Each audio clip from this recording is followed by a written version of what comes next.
Hello everyone. आज हम बात करेंगे डेटा साइंस के प्रैक्टिकल असाइनमेंट्स के लिए।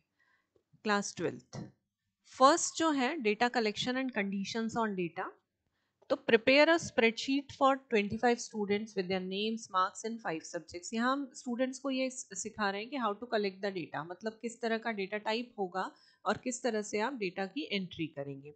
इसके लिए हम एमएस एक्सेल या कोई भी स्प्रेडशीट पैकेज यूज कर सकते हैं। Now what the student has to calculate? The total, that means the total marks, percentage of the student, result in the form of pass or fail. यहाँ पर if condition आपको लगाना पड़ेगा and division और grade of the student, first division, second division, जहाँ पर nested if का use होगा। Second मैं बात कर रही हूँ यहाँ पे data cleaning की। तो जो डेटा हमने एंटर किया है उसके ऊपर किस तरह से क्लीनिंग आप परफॉर्म कर सकते हो। First, remove the duplicate entries. For example student का मैं एक एग्जाम्पल के लिए आपको यहाँ पर शो कर देती हूँ।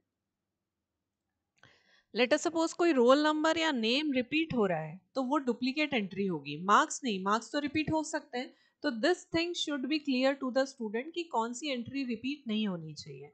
तो इस तरह से हम डुप्लीकेट एंट्रीज को रिमूव करेंगे।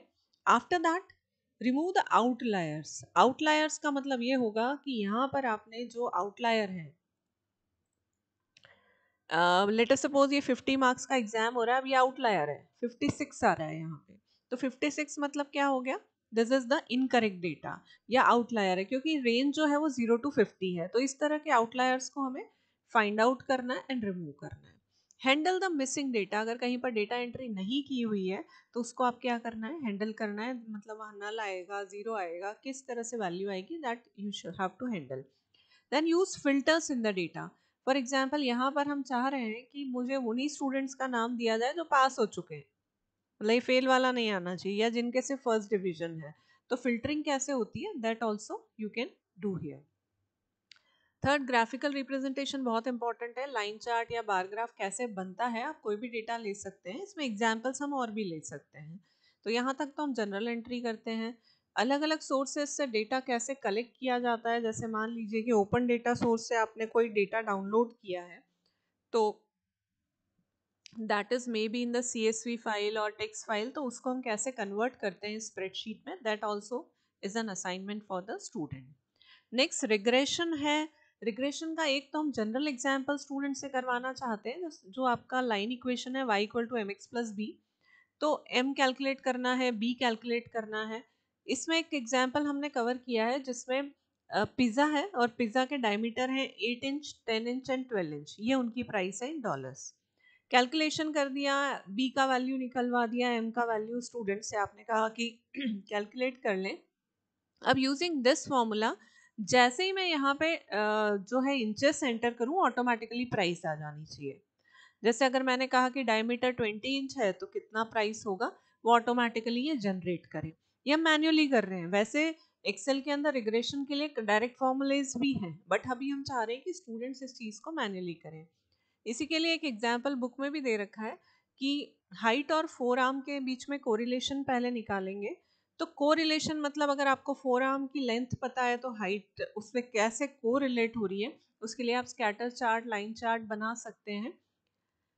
And the last that is given in the data science is final project. क्योंकि जो बाकी पार्ट है आपका क्लासिफिकेशन हो गया, जिसमें डिसीजन टेबल्स वगैरह हैं, या सुपरवाइज्ड एंड अनसुपरवाइज्ड लर्निंग का जो चैप्टर है, उसके अंदर डायरेक्ट प्रैक्टिकल इस लेवल पे करना थोड़ा सा डिफिकल्ट है।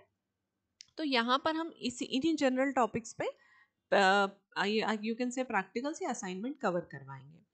फाइनल प्रोजेक्ट आप चाहें तो पाइथन में बना सकते हैं या एक्सेल के अंदर भी क्रिएट कर सकते हैं, बट पाइथन में then student should be very perfect in pandas and नमपाई।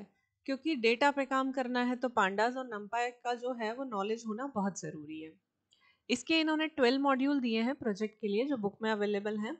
Setup your local environment for data science coding, मतलब आपको नमपाई इंस्टॉल करना है, पांडास इंस्टॉल करना है, एक्सेल के अंदर पावर टूल्स लेने हैं। तो जो भी इंस्टॉलेशन है वो आपको यहाँ पर सेकेंड स्टेप पे करनी है। डेटा क्लिनजिंग पार्ट 1, मतलब फाइंडिंग द मिसिंग वैल्यूज, जैसा हमने पहले किया। Part 2, drop columns and rows, जिसकी रिक्वायरमेंट नहीं है। Data exploration part 1, check for outliers, and part 2 में check for distribution of the data, कि वो प्रॉपर है या नहीं है। पार्ट 3 में discovered data that represent more than one population. अब यहाँ पर पॉपुलेशन का मतलब यह है जिस पे आप काम कर रहे हैं, जैसे अभी जो एग्जाम्पल था उसमें जो स्टूडेंट्स थे मेरे वो पॉपुलेशन हो गई। मैनिपुलेशन पार्ट 1 में add the qualifying player information, that means आप अगर मैनिपुलेट करना चाहते हैं तो कौन सी चीज क्वालिफाई करेगी। पार्ट 2 में impute missing values for the columns, मतलब जो मिसिंग डेटा है, जहाँ पर डेटा नहीं है वहाँ पर क्या वैल्यू आनी चाहिए कॉलम्स के लिए वो सेट करना है। पार्ट 3 में impute missing values by using machine learning. छोटा सा पार्ट हम मशीन लर्निंग का यहाँ पर हम ट्रेनिंग वाला यहाँ शो कर सकते हैं। Check your knowledge and summary of the project. So in this way, in the book they have given this part. These all things you can use either Excel or Python.